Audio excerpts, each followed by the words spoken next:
Halo, perkenalkan nama saya Kirania Yusra Sentosa, tapi teman-teman saya biasanya memanggil saya Kiren. Saat ini saya adalah mahasiswa Teknik Pangan di Institut Teknologi Bandung, dan saya juga aktif sebagai tutor untuk mata kuliah Matematika Dasar.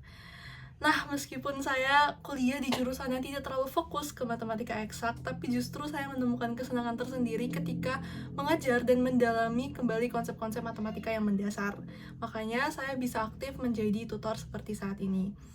Saya mulai menyukai matematika itu sejak SMA, terutama ketika belajar tentang konsep limit dan turunan. Waktu itu saya merasa, wah ternyata fenomena nyata seperti kecepatan atau pertumbuhan yang kita lihat sehari-hari itu bisa digambarkan dengan matematika.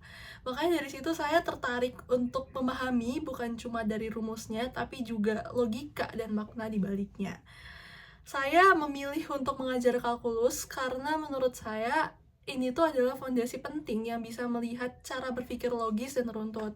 Misalnya, dari satu persoalan sederhana seperti bagaimana suatu nilai berubah dari waktu ke waktu, kita bisa membangun pemahaman tentang banyak hal, baik dalam sains, teknik, bahkan di ekonomi.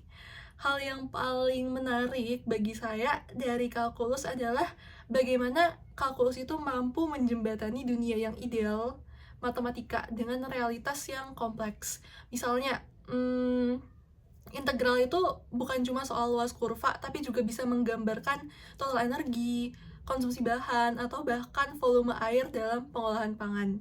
Sesuatu yang bisa dibilang dekat juga dengan bidang saya sekarang. Dalam kehidupan sehari-hari, kita mungkin nggak sadar bahwa konsep matematika seperti turunan dan integral itu ada di mana-mana.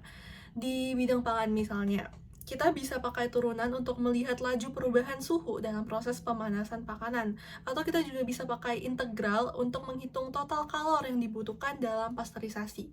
Dan itu baru satu contoh dari banyak aplikasi lainnya.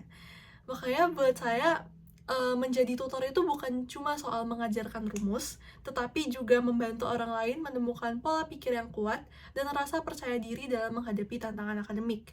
Saya percaya semua orang bisa belajar matematika, asal punya panduan yang tepat dan suasana belajar yang nyaman. Terima kasih sudah mendengarkan cerita saya, sampai jumpa di sesi belajar kita.